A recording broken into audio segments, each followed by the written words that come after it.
ప్రపంచంలో most powerful country ఏది అంటే ప్రతి ఒక్కరు వెంటనే అమెరికా అని చెప్తారు. ఈ మధ్య చైనా కూడా అమెరికాకు గట్టి పోటీనిస్తూ పవర్ఫుల్ కంట్రీగా మారుతుంది. కానీ మీకు తెలుసా, అమెరికా ప్రపంచంలో మోస్ట్ పవర్ఫుల్ కంట్రీ అయినప్పటికీ వాళ్లకు ఉన్న అప్పులు ఏ దేశానికి లేవు.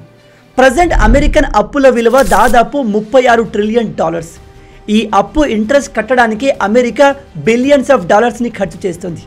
అయితే ఈ అప్పును తీర్చడానికి ట్రంప్ ఒక క్రేజీ ఐడియాతో ముందుకు వచ్చాడు. అదే అమెరికన్ గోల్డ్ కార్డ్. ఈ కార్డు కొనడానికి ప్రపంచవ్యాప్తంగా ధనవంతులు పోటీ పడబోతున్నారు. ప్రజెంట్ మీరు ఏ న్యూస్ పేపర్ని ఓపెన్ చేసినా ఈ విషయం గురించి ఆర్టికల్స్ కనిపిస్తున్నాయి. మీరు ఇక్కడ ఆర్టికల్లో చూడవచ్చు, US gold card visa $5 million Trump లిటరల్గా అమెరికన్ సిటిజన్షిప్ని అమ్ముతున్నాడు. $5 మిలియన్ అంటే మన ఇండియన్ కరెన్సీలో దాదాపు 43 కోట్ల రూపాయలకు సమానం. ఇక్కడ ట్రంప్ చెప్పేది ఏమిటంటే, ఒకవేళ మీ దగ్గర $5 మిలియన్ ఉంటే మీరు యుఎస్ గోల్డ్ కార్డ్ని కొని మెల్లగా అమెరికన్ సిటిజన్గా మారిపోవచ్చు. నిజం చెప్తున్నాను, సిటిజన్షిప్ని అమ్మడం అనేది ఒక జీనియస్ ఐడియా. ట్రంప్ ఈ ఐడియాతో ట్రిలియన్స్ ఆఫ్ డాలర్స్ని సంపాదించబోతున్నాడు. ఈ డబ్బుతో ట్రంప్ అమెరికా అప్పుల్ని కూడా క్లియర్ చేయబోతున్నాడు. కానీ ఇక్కడ బాధాకరమైన విషయం ఏమిటంటే, ఈ గోల్డ్ కార్డు కోసం మేజర్గా మన ఇండియా అండ్ చైనా నుంచే ప్రజలు ఎక్కువగా పోటీ పడబోతున్నారు. అందుకే ఈ గోల్డ్ కార్డ్ వీసా ఐడియా అనేది అమెరికాకి ఒక గ్రేట్ న్యూస్. కానీ ఇండియాకు చైనాకు ఇది బ్యాడ్ న్యూస్. అది ఎలాగో ఎక్స్ప్లెయిన్ చేస్తాను, జాగ్రత్తగా వినండి. ముందుగా మనం అమెరికా అప్పుల గురించి తెలుసుకుందాం. యుఎస్ డెట్ క్లాక్ ORG అనే ఒక వెబ్సైట్ ఉంది. మీకు టైం ఉంటే దాన్ని ఓపెన్ చేసి చూడండి. అమెరికా తమ డబ్బును ఎక్కడెక్కడ ఇన్వెస్ట్ చేస్తుంది, వీళ్ళు ఎంత అప్పు ఉన్నారు అనే విషయం ఇందులో క్లియర్గా ఉంటుంది. మీరు ఇక్కడ పైన చూసినట్టయితే ఇది ప్రజెంట్ అమెరికా అప్పు దాదాపు $36 ట్రిలియన్. అండ్ దీని కిందనే మీరు చూడవచ్చు, ఇప్పటి వరకు ఇలాన్ మస్క్ డాజ్ ద్వారా $138 బిలియన్ సేవ్ చేశాడు. అమెరికా ఈ $36 ట్రిలియన్ అప్పుని వెంటనే తీర్చడం పాసిబుల్ కాదు. అంత డబ్బు కూడా వాళ్ళ దగ్గర లేదు. 2025 లెక్కల ప్రకారం అమెరికా టోటల్ జీడిపి దాదాపు $30 ట్రిలియన్. కానీ ఆ దేశానికి ఉన్న అప్పులు $36 ట్రిలియన్. ఈ లెక్కన చూసుకుంటే అమెరికా తాము తీసుకున్న అప్పుకు ఇంట్రెస్ట్ కట్టుకుంటూ ఒకానొక సమయంలో కంప్లీట్గా బ్యాంక్రప్ట్ అయిపోయే అవకాశం ఉంది. అలా అయితే ఆ దేశాన్ని ఎవరూ కాపాడలేరు. అందుకే అమెరికా బ్యాంక్రప్ట్ కాకుండా ఉండాలి అంటే వాళ్ళకు డబ్బు కావాలి. అందుకోసమే డొనాల్డ్ ట్రంప్ ఎక్కడ వీలైతే అక్కడ డబ్బు సంపాదించే ప్రయత్నం చేస్తున్నాడు. అలాగే ఆ దేశంలో ఖర్చులు తగ్గించేందుకు ఇలాన్ మస్క్ని డాజ్ డిపార్ట్మెంట్లో పెట్టి ఇప్పటికే బిలియన్స్ ఆఫ్ డాలర్స్ని సేవ్ చేశాడు. డొనాల్డ్ ట్రంప్కి ఇప్పుడు ఎట్టి పరిస్థితుల్లో డబ్బు కావాలి.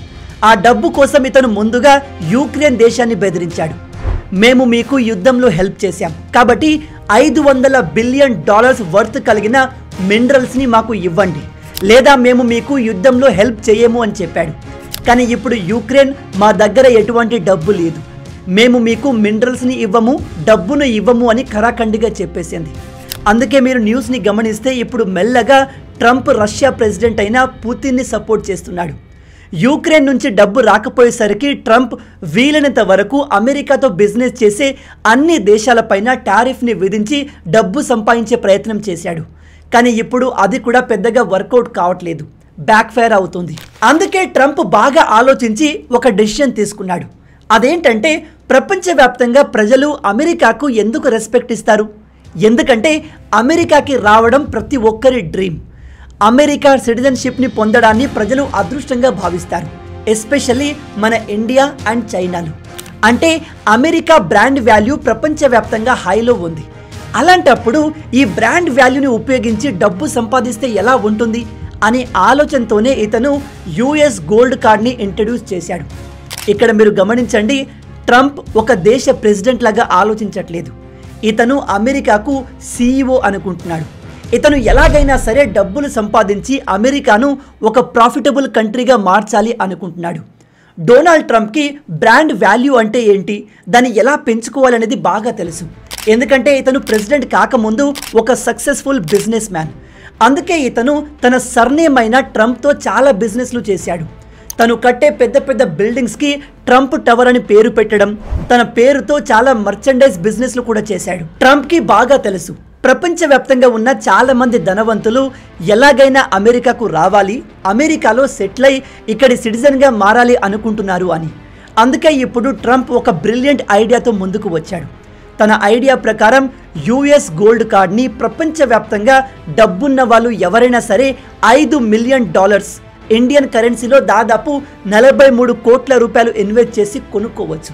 అంటే ఇప్పుడు మీ దగ్గర డబ్బు ఉంటే అమెరికాకు వెళ్ళి చదువుకోవడం, ఉద్యోగం చేయడం, సంవత్సరాల పాటు అక్కడ ఉండి ఆ తర్వాత గ్రీన్ కార్డ్ని పొందాల్సిన అవసరం లేదు. డైరెక్ట్గా మీరు మీ డబ్బుతో అమెరికన్ సిటిజన్షిప్ని కొనుక్కోవచ్చు. దీనివల్ల అమెరికాకు చాలా బెనిఫిట్ జరగబోతుంది. ఎలాగంటే మీ అందరికీ తెలుసు, అమెరికాకు వెళ్ళాలి అనే క్రేజ్ ప్రపంచవ్యాప్తంగా అన్ని దేశాల్లో ఉంది. అందుకే కదా చాలా మంది ఇల్లీగల్గా అయినా సరే అమెరికాలోకి ఎంటర్ అవ్వాలి అనుకుంటారు. కానీ ఇప్పుడు ట్రంప్ డబ్బులు పెట్టి అమెరికన్ సిటిజన్షిప్ కొనాలి అనుకునే వాళ్లకు డైరెక్ట్ ఆఫర్ ఇస్తున్నాడు. మీరు $5 మిలియన్ కట్టి మా దేశానికి వచ్చేయండి అని. దీని ద్వారా చాలా మంది ధనవంతులు అమెరికాకు వచ్చే అవకాశం ఉంది. అండ్ దీంతో అమెరికా భారీ ఎత్తున డబ్బు సంపాదించబోతుంది. ఎందుకంటే ఇల్లీగల్గా వీళ్ళ దేశానికి వచ్చే వాళ్ళకంటే ఇలా వచ్చే వాళ్ళతో అమెరికాకు చాలా బెనిఫిట్స్ ఉన్నాయి. వీళ్ళు ఇంత డబ్బుని ఆ దేశంలో ఇన్వెస్ట్ చేస్తే ఆ దేశ బిజినెస్ పెరుగుతుంది, ఉద్యోగ అవకాశాలు పెరుగుతాయి. అండ్ ఇలా వచ్చే వాళ్ళు ఇల్లీగల్ ఇమ్మిగ్రెంట్స్ లాగా క్రిమినల్స్ కాదు కదా. వాళ్ళంతా చదువుకున్న వాళ్ళు, డబ్బు ఉన్న వాళ్ళు. వాళ్ళు వచ్చి అమెరికాలో బిజినెస్ చేస్తే అమెరికా అభివృద్ధి చెందుతుంది, దేశంలో అన్ఎంప్లాయ్మెంట్ తగ్గుతుంది. ఓవరాల్గా అమెరికా మళ్ళీ ఒక పవర్ఫుల్ కంట్రీగా మారుతుంది. నాకు తెలిసి ట్రంప్ తీసుకువచ్చిన ఈ ఐడియా ఒక బ్రిలియంట్ ఐడియా. ఇక్కడ అమెరికా గ్రాండ్ ప్లాన్ ఏమిటంటే యుఎస్ గోల్డ్ కార్డ్ ద్వారా అట్లీస్ట్ 70 లక్షల మంది మిలియనియర్లను అట్రాక్ట్ చేయగలిగితే వాళ్ళు చాలా ఈజీగా $35 ట్రిలియన్ సంపాదించుకోవచ్చు. ఇక్కడ మిలియనియర్స్ అంటే ఎవరి దగ్గర అయితే $1 మిలియన్ ఉంటాయో వాళ్ళను మిలియనియర్స్గా కన్సిడర్ చేస్తారు. మన ఇండియన్ కరెన్సీ ప్రకారం దాదాపు 8 నుంచి 9 కోట్ల రూపాయలు మీ అకౌంట్లో ఉంటే మీరు మిలియనియర్స్. ఒక ఎస్టిమేషన్ ప్రకారం ప్రపంచవ్యాప్తంగా దాదాపు 3,50,00,000 మంది మిలియనియర్స్ ఉన్నారు. ఈ 3 కోట్ల మందిలో అమెరికా ఒక 70 లక్షల మందిని అట్రాక్ట్ చేయగలిగిన వాళ్ళు చాలా ఈజీగా $35 ట్రిలియన్ సంపాదించుకోవచ్చు. దీంతో అమెరికా అప్పులు ఒక్కసారిగా తీరిపోతాయి. కానీ 70 లక్షల మందిని అమెరికా వైపు అట్రాక్ట్ చేయడం అంత ఈజీ కాదు. కానీ ప్రపంచవ్యాప్తంగా అమెరికా బ్రాండ్ వాల్యూ ఎక్కువగా ఉంది కాబట్టి ఇలా జరిగే ఛాన్సెస్ కూడా లేకపోలేదు. ఒకేసారి $35 ట్రిలియన్ సంపాదించడం అంత ఈజీ కాదు. కానీ ఒకవేళ అమెరికా ఈ ప్లాన్ని సీరియస్గా తీసుకుంటే every year minimum $4 to 5 trillion ఈ గోల్డ్ కార్డ్ ద్వారా సంపాదించుకోవచ్చు. $4 to 5 ట్రిలియన్ అన్న మామూలు విషయం కాదు. అయితే అమెరికా తీసుకువచ్చిన ఈ గోల్డ్ కార్డ్ పద్ధతి మన ఇండియాకు, చైనాకు భారీ నష్టాన్ని చేయబోతుంది. ఎలా అంటే ప్రజెంట్ ట్రెండ్ ప్రకారం మన ఇండియాలో ఎవరైతే ఎక్కువ డబ్బులు సంపాదించి మిలియనియర్స్గా మారుతారో వాళ్ళు వెంటనే వేరే దేశాలకు వెళ్ళిపోతున్నారు. సేమ్ ఇదే ట్రెండ్ చైనాలో కూడా జరుగుతుంది. చైనాలో కూడా డబ్బున్న వాళ్ళు ఆ దేశం వదిలి వెళ్ళిపోతున్నారు. 2024లో చైనా నుంచి దాదాపు 15,200 మంది మిలియనియర్లు ఆ దేశం వదిలి వెళ్ళిపోయారు. 2వ స్థానంలో యూకే ఉంది, 3వ స్థానంలో మన ఇండియానే ఉంది. మన ఇండియా నుంచి దాదాపు 4,300 మంది మిలియనియర్లు దేశం వదిలి వెళ్ళిపోయారు. ఇక్కడ మీరు చైనా నంబర్స్ని చూసినట్టయితే షాకింగ్గా అనిపిస్తుంది. ఎందుకంటే మనం ప్రతిసారి చైనా గురించి విన్నప్పుడు చైనా బాగా డెవలప్ అయింది, అక్కడ ప్రజల లైఫ్ స్టైల్ బాగా అప్గ్రేడ్ అయింది, ఇన్ఫ్రాస్ట్రక్చర్ అద్భుతంగా ఉంది అని చెప్తారు. ఇలా అన్నీ ఉన్నప్పటికీ ఆ దేశంలో ఉన్న ధనవంతులు అక్కడ ఉండేందుకు ఇష్టపడట్లేదు. ఇప్పుడు మీలో చాలామంది చైనాతో కంపేర్ చేస్తే మన నంబర్స్ తక్కువగా ఉన్నాయి కాబట్టి మనం బెటర్గా ఉన్నాము అనుకుంటారు. కానీ కాదు, మన దేశంతో కంపేర్ చేస్తే చైనాలో మిలియనియర్లు ఎక్కువగా ఉన్నారు. మీరు ఇక్కడ ఏ దేశంలో ఎంతమంది మిలియనియర్లు ఉన్నారనే లిస్ట్ను చూసినట్టయితే అత్యధికంగా అమెరికాలో ఉన్నారు, దాదాపు 2 కోట్ల మంది. సెకండ్ ప్లేస్లో చైనానే ఉంది. చైనాలో దాదాపు 60 లక్షల మంది మిలియనియర్లు ఉన్నారు. ఇండియా 14వ స్థానంలో ఉంది. మన ఇండియాలో దాదాపు 8,68,000 మంది మిలియనియర్లు ఉన్నారు. ఈ నంబర్స్ ప్రకారం చూస్తే మన దేశం నుంచి వెళ్ళిపోయిన మిలియనియర్ల పర్సంటేజ్ చైనా కంటే కూడా చాలా పెద్దది.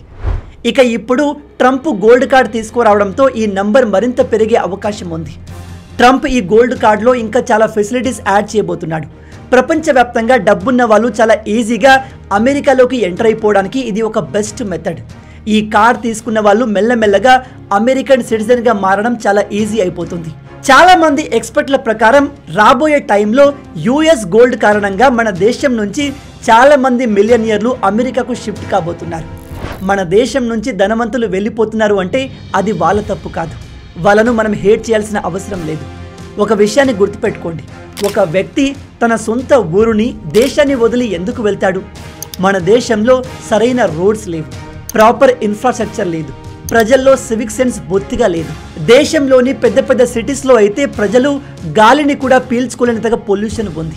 మన దేశంలో పరిస్థితులు ఈ విధంగా ఉన్నప్పుడు డబ్బున్న వ్యక్తి వేరే దేశానికి మనకంటే బెటర్ ఇన్ఫ్రాస్ట్రక్చర్, మనకంటే better facilities, better life style కలిగిన దేశానికి వెళ్ళిపోవాలి అనుకోవడంలో తప్పే లేదు. అందుకే మన ప్రభుత్వాలు అన్నీ ఫ్రీగా ఇచ్చి ప్రజల్ని సోమరిపోతులు చేయడం కంటే అభివృద్ధి పైన ఫోకస్ చేస్తే బాగుంటుంది. మీరు మన దేశంలోని ఏ విలేజ్కైనా ఏ సిటీకైనా వెళ్ళండి, చెత్త ఎప్పుడూ రోడ్లపైనే ఉంటుంది. మన ప్రజల్లో సివిక్ సెన్స్ ఏమాత్రం ఉండదు. రోడ్డు పైనే చెత్త వేస్తారు, మలమూత్రాలు కూడా చేస్తారు. మనం ఇలా ఉన్నాము కాబట్టే విదేశీయులు మనల్ని ట్రోల్ చేస్తారు, మనల్ని తక్కువ చేసి చూస్తారు. దీంతో పాటు మన రూపాయి వాల్యూ రోజు రోజుకి పడిపోతుంది. దీని ద్వారా ఏమవుతుంది అంటే మన దేశంలో ఉన్న ధనవంతుల నెట్వర్త్ కూడా మెల్లమెల్లగా తగ్గుతుంది. ఇలా మన దేశంలో ఉన్న ధనవంతులు వేరే దేశానికి వెళ్ళిపోవడానికి చాలా రీజన్స్ ఉన్నాయి. కాబట్టి మనం వీళ్ళపైన కోపడ్డం కాదు, మన గవర్నమెంట్ని క్వశ్చన్ చేయాలి. మన దేశంలో రోడ్లు ప్రాపర్గా ఎందుకు లేవు? మన దేశంలో ఇన్ఫ్రాస్ట్రక్చర్ ఎందుకు సరిగా లేదు? మన దేశ యువతకు సరైన ఉద్యోగాలు ఎందుకు దొరకట్లేదు అని నిలదీయాలి. అప్పుడే మన దేశంలో మార్పు వస్తుంది. అండ్ ఇక్కడ మన దేశం ఈ విధంగా ఉండేందుకు కేవలం ప్రభుత్వాలు మాత్రమే కారణం కాదు, ప్రభుత్వాలతో పాటు ప్రజలు కూడా దీనికి ఈక్వల్ రెస్పాన్సిబుల్. ఎందుకంటే ఎప్పుడైతే మీరు డబ్బు తీసుకొని బిర్యానీ ప్యాకెట్లకి, మందు బాటిళ్లకు కక్కుర్తి పడి అర్హత లేని నాయకులను ఎంచుకుంటారో వాడు ఖచ్చితంగా దేశ అభివృద్ధి గురించి ఆలోచించడు, సొంత ప్రయోజనం కోసమే పనిచేస్తాడు. అలాంటి నాయకులు రాష్ట్రానికి, దేశానికి చాలా ప్రమాదకరం. అలాగే మన ప్రజల్లో సివిక్ సెన్స్ బొత్తిగా లేదు. మీరు గమనించండి, పబ్లిక్ బస్సుల్లో, ట్రైన్లలో, రైల్వే స్టేషన్ చుట్టుపక్కల చెత్త కుప్పలు కుప్పలుగా ఉంటుంది. డస్ట్బిన్లు ఉన్నప్పటికీ ప్రజలు చెత్తను వాటిలో వేయరు, దాని చుట్టుపక్కల పడేస్తారు. బస్సులో వెళ్తూ అరటి తొక్కల్ని, చెత్త కవర్ని రోడ్డు పైన వేస్తూ ఉంటారు. ఇలా చిన్న చిన్న విషయాల్లో మన మెంటాలిటీ మార్చుకోవాలి. ప్రజల్లో సివిక్ సెన్స్ పైన అవగాహన పెరగాలి. గుర్తుపెట్టుకోండి, ప్రజలు మారనంత వరకు దేశం కూడా అభివృద్ధి చెందదు. అందుకే మీ అందరికీ నా రిక్వెస్ట్ ఏమిటంటే, మీ లోకల్ లీడర్స్, ఎమ్మెల్యే, ఎంపీ, రాష్ట్ర ముఖ్యమంత్రి ఇలా ఎవరైనా సరే అవినీతి జరిగితే నిలదీయండి. మీ విలేజ్ని, టౌన్ని, చుట్టుపక్కల ప్రాంతాలని డెవలప్ చేయమని అడగండి. మన దేశానికి స్వాతంత్రం వచ్చి ఇన్ని సంవత్సరాలు అవుతున్నా కనీస రోడ్లు లేని విలేజ్లు చాలా ఉన్నాయి. ఇది నిజంగా చాలా బాధాకరం. దయచేసి మళ్ళీ చెప్తున్నాను, డబ్బుకి ఆశపడి బిర్యానీ ప్యాకెట్లకి, మందుకి కకృతిపడి ఓట్లు వేయకండి. ఎవరైతే రాష్ట్ర అభివృద్ధి కోసం, దేశ అభివృద్ధి కోసం పనిచేస్తారో వాళ్ళకే ఓట్లు వేసి గెలిపించండి. ఈ మొత్తం టాపిక్ గురించి మీరేమనుకుంటున్నారు? మన దేశం ఇంకా అభివృద్ధి చెందకపోవడానికి కారణం ఎవరు? రాజకీయ నాయకుల? అవేర్నెస్ లేని ప్రజల? మన దేశ ప్రజల్లో సివిక్ సెన్స్ ఎందుకు లేదు? దేశాన్ని పరిశుభ్రంగా మార్చడానికి ప్రభుత్వం ఎటువంటి చర్యలు తీసుకుంటే బాగుంటుంది? మోడీ గారు స్వచ్ఛ భారత్ మూవ్మెంట్ని తీసుకువచ్చిన ఇండియా ఎందుకు ఇలాగే ఉంది? మీ ఆలోచనల్ని కింద కామెంట్లో చెప్పండి. ఈ వీడియో మీకు నచ్చింది అనుకుంటున్నాను. నచ్చితే అలా ఊరికే చూసి వెళ్ళిపోకుండా వీడియోని లైక్ చేయండి. ఈ వీడియోకి నేను మీకు ఇచ్చే లైక్స్ టార్గెట్ 5000 లైక్స్. చాలా ఈజీ, సింపుల్గా చేసేయండి.